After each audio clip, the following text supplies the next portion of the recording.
मेरी बाईं ओर और मेरी बाईं ओर जो मेरी माँ और बहनें बहुत देर से इस प्रोग्राम को सुन रही हैं, मैं दिल की गहराइयों से आपका शुक्रिया अदा करना चाहता हूं जो आप इस प्रोग्राम में हमारे नेताओं को, हमारे वक्ताओं को सुनने के लिए आए। हमारे बीच में हमारे इस स्टेज पर क्योंकि हमारे कुछ साथी हैं जिन्होंने मुझे पर्चा दिया है और मैं बहुत माजरत के साथ अगर किसी का नाम रह जाए तो मुझे अपना बच्चा, अपना भाई समझकर माफ कर देना, क्योंकि इस बार मैं ऐसे ही नाम बोलूंगा जो क्योंकि यहाँ के लोगों ने पर्चा दिया है, जो इंतजामिया है, रियासत भाई, अफसर भाई, अलीम भाई, गुलाम साबिर भाई, सखावत मुंशी जी, शरीफ अहमद भाई, बल्ली वाले, अशफाक भाई, गफ्फार भाई, नन्हे भाई, दल्लब वाले, फजल सेठ जी, हनीफ नेताजी, दानिश भाई जूते वाले, छोटे भाई, आरिफ भाई मोटरसाइकिल वाले, नजीर अहमद भाई, मोहम्मद सिद्दीक मेंबर साहब का भतीजा, यूसुफ, फुरकान बेग, बच्चन बेग, आसिम मेंबर साहब, तहसीन भाई, सलाम भाई, इकराम नेताजी, रेहान अंसारी जी, हीरा बहन भाई, मसूद भाई, शौकीन शाह भाई, मिराज भाई, जावेद भाई, पत्रकार याकूब भाई, पत्रकार नन्हे बाबू जी, छोटे भाई बेग साहब, मोहम्मद फुरकान मेंबर साहब के बेटे गुड्डू भाई, फिरासत भाई, पूरा बेग भाई, मेहदी हसन किराना स्टोर, अख्तर अंसारी साहब, इरशाद बेग, मोहरम वाले, कमरुल हक भाई और जुल्फकार भाई, जहूर चाचा और हमारे बीच क्योंकि कुछ हमारे खास मेहमान जिनको हम दावत देते हैं जो हमारे बीच में बैठे हुए हैं, अकबर भाई है, मिराज भाई है, हमारे रईस अहमद भाई है, हमारे कदीर भाई है,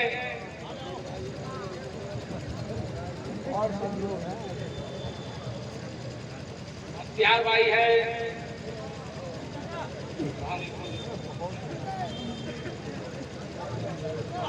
शाहिद भाई और अफजाल चाचा, इकराम चाचा, जुल्फकार चाचा, नूरुल्लाह मेंबर साहब, खलीक भाई, मैं सारे लोग बहुत हैं, किस किस का नाम लूं, किस किस को छोड़ दूं, जो जगह जहां है वही आफ्ताब है। साथियों, सभी लोगों को मेरा सलाम, अस्सलाम वालेकुम, हिंदू भाइयों को आदाब।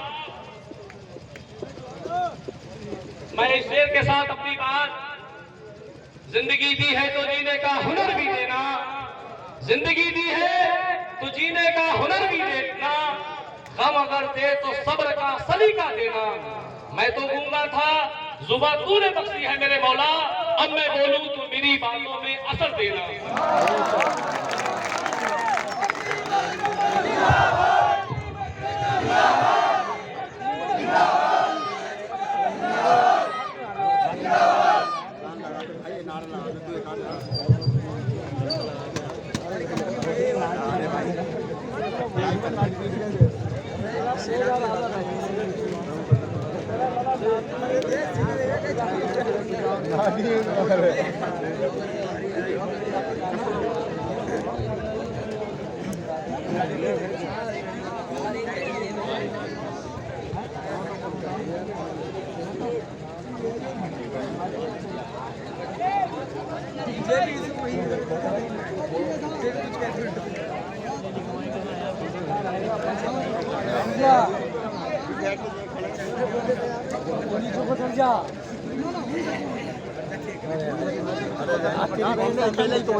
साथियों, मैं पर्चा इसलिए दे रहा था कि अभी हमारे नगर पंचायत जो हमारे दूसरे प्रत्याशी हैं उन्होंने एक प्रोग्राम किया था, तो उन्होंने कुछ कहा था, तो मैंने सोचा कि ये बड़ी अच्छी महफिल है, तो मेरा मन नहीं था, लेकिन नौजवान बोले कि जालिम की बात का, जालिम के अल्फाजों का इसी जमीन से इस पार्ट नंबर 2 से जवाब दिया जाएगा।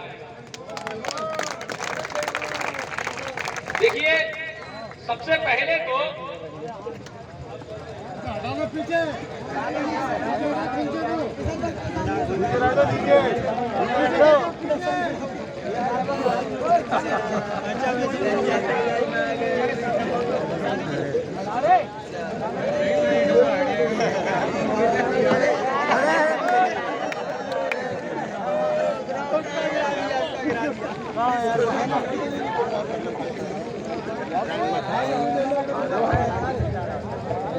हेलो,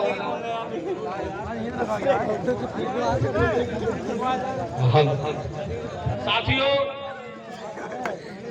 नगर पंचायत का चुनाव बहुत नजदीक है।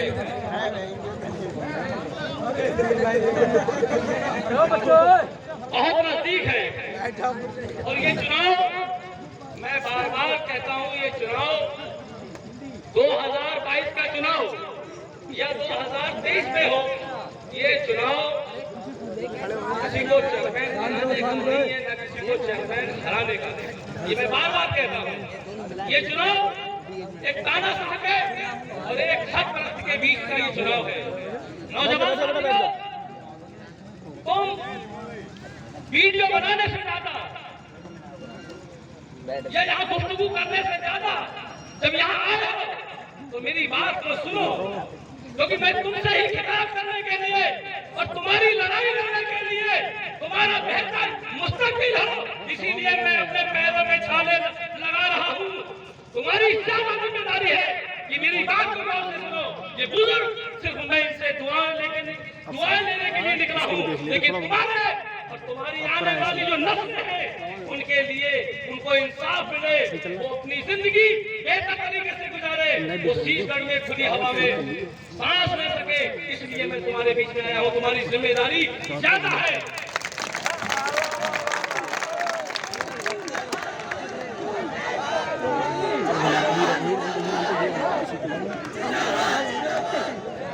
देखिए, ये चुनाव में हमने जब कदम रखा,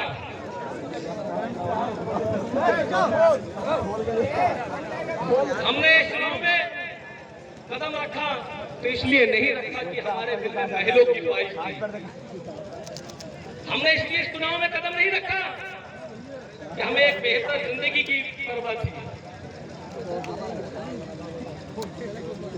इस चुनाव में, इस राजनीति में हमने कदम रखा तो हमारे दिल में या हमने जो आपके दर्द को महसूस करा, जो आपकी अपनी माँ बहनों की, मेरी माँ बहनों की जो तकलीफ थी, उस तकलीफ को महसूस करा, तब मैंने इस राजनीति में कदम रखा। लोग कहते हैं ये नया लड़का क्या करेगा,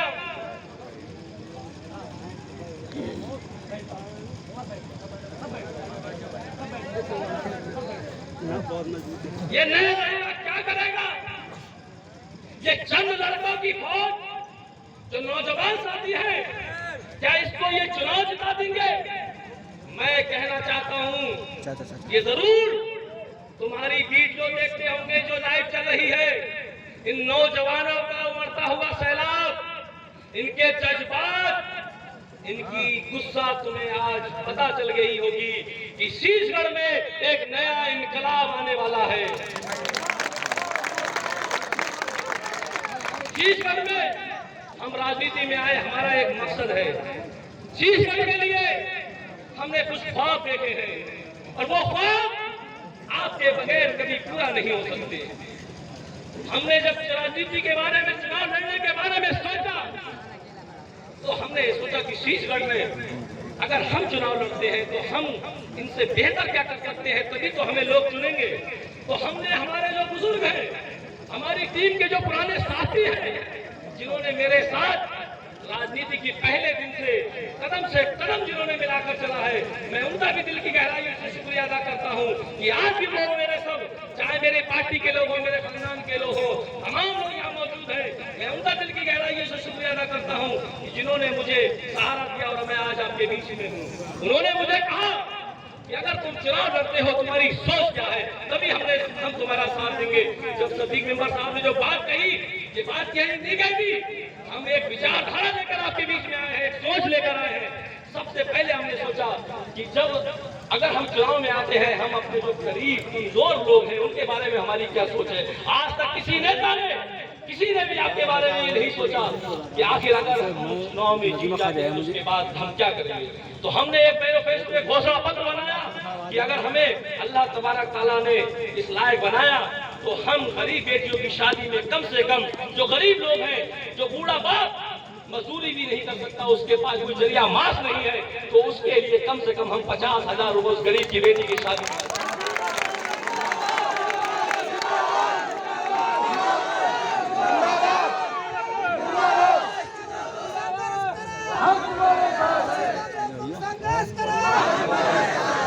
दूसरी बात, सबसे ज्यादा गरीबों को परेशानी होती है इलाज के लिए। जब कोई बूढ़ा बाप या हमारे बुजुर्ग चरपाई पर पड़ जाते हैं, जवान बाप बेटा उनके इलाज के लिए उन पर गौर नहीं करता, या माँ जो चरपाई पर पड़ी है और उसका शौहर भी बीमार है या उसका शौहर बुजुर्ग हो चुका है और उसकी बहू ने, उसके लड़के की बहू ने बेटे को अलग कर दिया है, तो उसके इलाज के लिए क्या व्यवस्था होना चाहिए। तो हमने ये गौर करा कि अगर अल्लाह तबारक ताला हमें इस लायक बनाता है तो हम उन गरीबों के लिए कम से कम 25,000 रुपए की उसके इलाज के लिए अपनी तरफ से व्यवस्था करेंगे।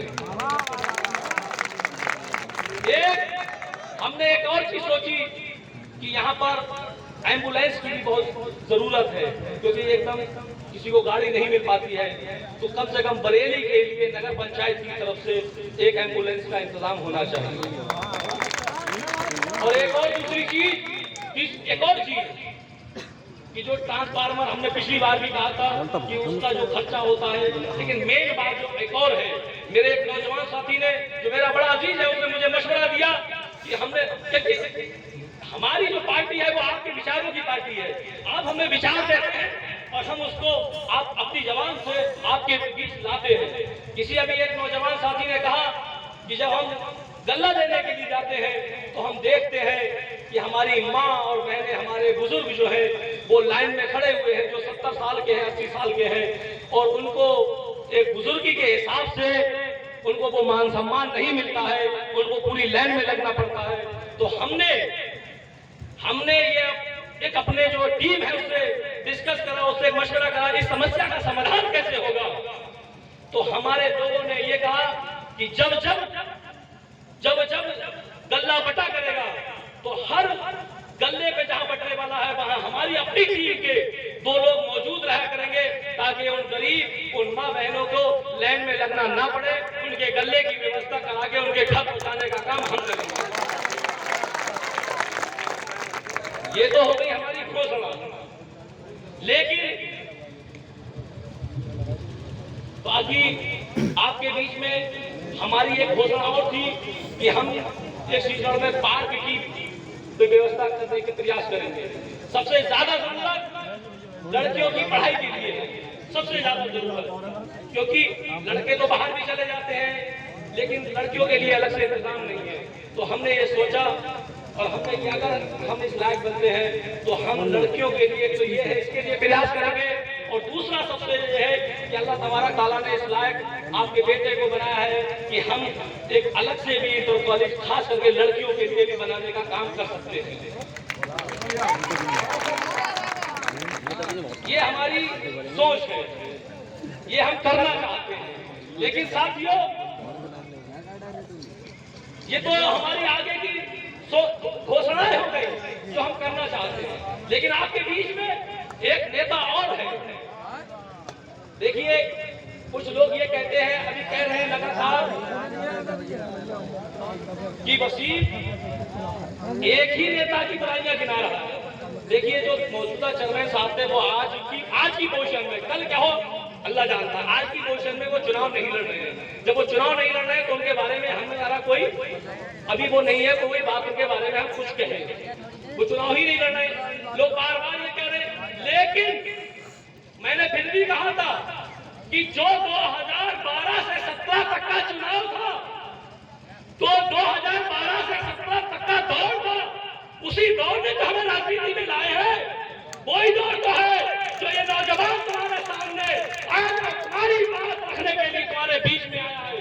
कोई जरूरत नहीं थी राजनीति में आने की किसी नए को, लेकिन जब जुल्म होता है, जब ज्यादती होती है, तभी कोई समाज से कोई खड़ा होता है और उसके बाद एक इनकलाब आता है। और इनकलाब आज ये भीड़ ये बता रही है कि शीशगढ़ में इनकलाब आने वाला है।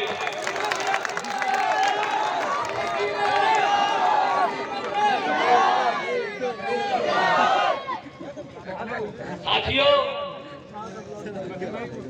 2017 से पहले का और किसने नहीं देखा है? बहुत सारे लोग ऐसे बैठे हैं जिनकी जमीनों पर कब्जे हुए, जिनके बच्चे जेल गए, झूठे मैसेज के अंदर जेल रहे, ईद के दिन भी वो लोग जेल में रहे, जिन्होंने वोट दिए थे वो जेल के अंदर रहे। और अगर आपको सबसे बड़ी बात मैं बताऊं, मैं क्यों कहता हूं कि तू जालिम है, तू तानाशाह है, आपको भी सोचने की जरूरत है। मैं क्यों कहता हूं?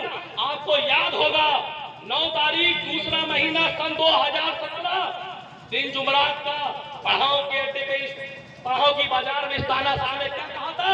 याद है कि 11 तारीख को शासन की आचार संहिता लग रही है और 11 तारीख के बाद मेरी आचार संहिता लगेगी। क्या मतलब होता है आचार संहिता का? कि आज फिर शासन का एजेंडा चलेगा और फिर चुनाव जब हो जाएगा और तुम मुझे वोट नहीं दोगे तो मेरा एजेंडा चलेगा। अरे आज तुम्हारी आचार संहिता तो 2 वार्ड वालों ने लगा दी। आगे खोलो, ये तानाशाही और तुम्हारा घमंड इंशाअल्लाह ताला टूटेगा और अल्लाह तबारक ताला इस घमंड का सर नीचा करेगा, क्योंकि घमंड किसी का नहीं होता है। हमने तुम्हें वोट दिया था, इसलिए किया था कि तुम हमारे बच्चों के बारे में बेहतर सोचोगे, हमारे कस्बे के बारे में बेहतर सोचोगे। और ये कहते हो कि शीशगढ़ के लोग मेरे नाम का सहारा लेकर कारोबार कर रहे हैं। 2017 के भाषण सुन गए, पढ़ाओ चौराहे पर कहते हैं कि शीशगढ़ के लोग मेरे नाम का सहारा लेकर लोग कारोबार कर रहे हैं बाहर, और जिसको शिकायत हो वो मेरे घर आकर मुझसे बात करे।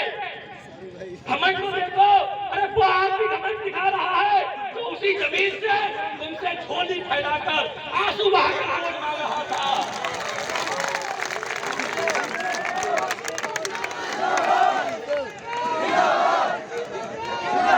और वो हमसे कह रहे हैं, अभी एक प्रोग्राम में अभी कहा कि हमसे कह रहे हैं कि उनकी हैसियत और उनकी औकात क्या है। अरे इन नौजवानों के जज्बात को देखो, इन नौजवानों के जज्बात को देखो। तुम्हारी हैसियत और औकात तो 3 वार्ड के लोगों ने भी 3 दिन पहले दिखा दी। ना तुम सब में हमें देते, ना तुम सब में हमें देते, ना हम फरियाद क्यों करते, ना खुलते राज सर बसता, ना ये रुसवाइयां होती। आज अगर हम बोल रहे हैं और जो तुमने हमारे बारे में कहा है वो हम यहाँ नहीं कहेंगे, उसी जमीन पर उसी बात पर तुम्हारी भाषा में जो तुमने भाषा इस्तेमाल करी है वो मेरे घर वाले मेरी तहजीब मुझे इजाजत नहीं देती कि मैं ऐसे अल्फाज और ऐसी भाषा का इस्तेमाल करूं तुम्हारे लिए।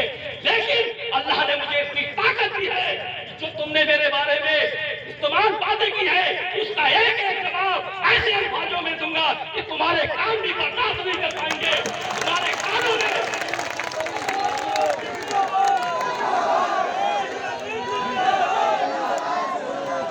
तुम्हारे कानों में इतनी ताकत नहीं है कि तुम मेरे अल्फाजों को बर्दाश्त कर सको। इंतजार करो और दुआ करो कि अल्लाह ताला मुझे इतनी जिंदगी दे जब 3 बार में प्रोग्राम हो, जिंदगी दे 3 बार में जब प्रोग्राम होगा तो तुमने उसी भाषा में कुछ हम पे कहा है तो हम उसी भाषा में तुम्हें वही जवाब देंगे, क्योंकि हमारे दामन पे 6 साल की राजनीति में कोई दाग नहीं है, कोई दाग नहीं है। और तुम अपने बेदाग दामन के लिए वोट तो मांगो, लोगों के घर जा रहे हो और कह रहे हो खुदा खुदा का वास्ता माफ कर दो। जिनके बच्चों को, जिनके बुजुर्गों को 2-2 घंटे जब 2017 का दौर पहले दौर था, मेरे बुजुर्ग जब इनके घर जाते थे कहते थे बुलाओ, बोले अभी सो रहे हैं। फिर बुलाओ, बोले नहा रहे हैं, बोले फिर बुलाओ, बोले कपड़े पहन रहे हैं, बोले फिर बुलाओ, बोले नाश्ता कर रहे हैं, बोले अच्छा रुको अब आ रहे हैं। और जब साहब ऊपर से आए, हेलो, हाँ जी जी,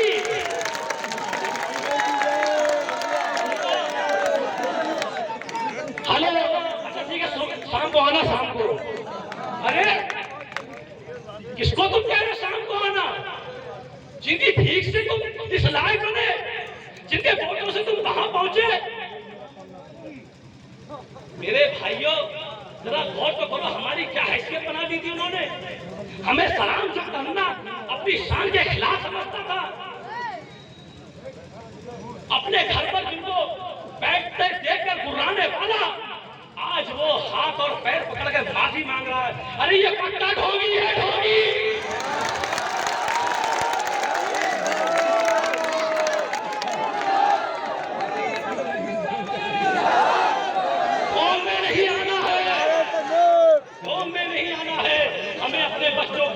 अपनी माँ बहनें जो मेरी बेटी है, मैं तुमसे कहना चाहता हूँ, तुम्हारी जिम्मेदारी ज्यादा है, क्योंकि ये जालिम तुम्हारे बच्चों का दुश्मन है, तुम्हारे बच्चों के खून का दुश्मन है, तुम्हारे बच्चों की तरक्की का दुश्मन है। इसको समझो, समझो, क्योंकि मैं अकेला कुछ नहीं कर सकता। मुझे आपके साथ की जरूरत है। मैं नौजवानों, मुझे तुम्हारी जरूरत है, तुम्हारी एक एक आवाज की मुझे जरूरत है। मैं अकेला कुछ नहीं कर सकता, मैं अकेला कुछ नहीं कर सकता, मुझे तुम्हारे साथ की जरूरत है। तलवारों की धार पर इतिहास हमेशा बनते हैं, जिस ओर जवानी चलती है उसी ओर जमाना चलता है। मेरे भाइयों, एक चीज मैं कहता हूं, अरे मैंने नौजवानों की, जब मैं चुनाव में आया था अभी, मैंने कहा था कि मेरा एक मिशन है कि मैं एक एक बुजुर्ग की, एक एक नौजवान की लड़ाई इसलिए लड़ रहा हूं कि ताकि आपको मान और सम्मान मिल चुके। अरे जो लोग कहते थे कि वसीम के साथ नौजवान है, वसीम के साथ तो नशेड़ी है, अरे उसको देखो, वो कल युवा संवाद सम्मेलन कर रहा है। अरे युवा संवाद, आज तक तो युवाओं की याद नहीं आई, आज तक नौजवानों की याद नहीं आई। एक लड़के ने तुम्हारे वो तमाशा मारा है, तुम्हारा सारा घमंड, सारा गुरूर तुम्हारा निकाल दिया। आज तुम कल रहमान मैरिज हॉल में युवा संवाद कार्यक्रम कर रहे हो। 3 बार के लोगों से कह रहे हो मुझे माफ कर दो। आप तो तुम्हें इस चुनाव के बाद देखेंगे। इस बार तो तुम्हारा नशा उतरने ही वाला है इंशाअल्लाह। ये जो सैलाब इस बात की गवाही दे रहा है, इस बात की गवाही है कि बाट नंबर 2 या पूरे बाट के बाद 15 बाट इंशाअल्लाह ताला एक इनकलाब आएगा और एक ऐसा तारीखी इनकलाब होगा, एक ऐसा परिवर्तन होगा, इनकी सिट्टी बिट्टी सब गुल हो जाएगी। मैं अपने बुजुर्गों से बड़ी माजरत के साथ ये कहना चाहता हूं कि आप मेरे लिए दुआएं करें कि मैं जिस मकसद के साथ, जिस उम्मीद के साथ आपके बीच में आया हूं, अल्लाह तबारक तआला ने मुझे जो कुछ दिया उसका बड़ा एहसान, बड़ा करम है उस मालिक का। लेकिन जिस मकसद के साथ मैं आया हूं उस मकसद को समझ लिया। ये आपके बच्चों के हाथों में कलम नहीं देगा, ये आपके बच्चों के हाथों में कारोबार देना नहीं चाहते हैं। ये चाहते हैं कि आपके बच्चा नशेड़ी बने, ये चाहते हैं कि आपके बच्चा सट्टा खेलने वाले बने, कि आपको 2012 से लेकर 17 तक का इतिहास याद नहीं है। अरे जो मुझको मेरी हैसियत गिना रहे हैं, इनकी पूरी हैसियत तो सट्टे की बुनियाद पर बनी हुई है। जगह जगह फलक मार दिए थे। मैंने कहा मुझे मत छेड़ो, इतने अल्फाज है मेरे पास कि तुम बर्दाश्त नहीं कर पाओगे। न मैं सिर्फ इतना कहता था कि तुम जालिम हो, तुमने जुल्म करा है, लेकिन तुम हमें बता रहे हो कि हमारे एहसान गिना रहे हो। हम ये भी बताएंगे तुम्हारे कितने एहसान जनता पे है और कितने जनता ने तुम्हारे ऊपर एहसान किए हैं। मैं 2 वार्ड के लोगों से गुजारिश करता हूँ और अपील करता हूँ कि आप भारी वोटों से शकील मेंबर साहब को कामयाब बनाए। इंशाअल्लाह ताला इनकी कामयाबी आपके बच्चों के लिए बेहतर मुस्तकबिल का एक रास्ता होगी, एक बेहतर रास्ता होगी आपकी। मैं चाहता हूं कि हमारे साथियों ने कुछ मालाओं का, ये जो हमारे सम्मानित यहाँ पर बुजुर्ग हैं, जैसे हमारे छोटे चाचा भी यहाँ दिख रहे थे, छोटे भाई, और हमारे फूफा भी यहाँ मुंशी सखावत, जिनके मामा जी कहते हैं, वो भी है छोटे भाई। आप स्टेज पर आ जाए, बहुत देर होगी क्योंकि प्रोग्राम बहुत देर से चल रहा है। एक हमारा नौजवान साथी हमारे बीच में, हमारे जहीर भाई जो वार्ड नंबर 7 से हमारे संभावित प्रत्याशी है, हमारे बीच यहाँ पर नूरुल भाई भी मौजूद है, आसिफ मेंबर साहब भी हैं, दिफाकर भाई भी हैं, अफजाल चाचा भी हैं। अभी जो घोषणा हमारी जो घोषणा हुई है वो एक ही बात की हुई है। अभी जो हमारे जहीर मुंशी जी हैं, जो हमारी घोषणा हुई है वो एक ही बात की। आज जो दूसरी घोषणा है जो हमारे बीच शकील मेंबर साहब हैं, मैं चाहता हूँ हमारे छोटे भाई भी आ जाएं, जो हमारे मेंबर साहब हैं, ये आज जो घोषणा हुई है, और फजल चाचा है हमारे बीच, वो आ जाएं। और हमारे बीच मुल्ला जी भी मौजूद हैं, मुख्तार भाई भी मौजूद है, रेहान भाई, अफसार भाई, तमाम लोगों का दिल की गहराइयों से अदा करता हूँ कि आपने बड़ी तादाद में आकर हमारे हौसले को बढ़ाया, हमारी बातों को सुना। इसी के साथ मैं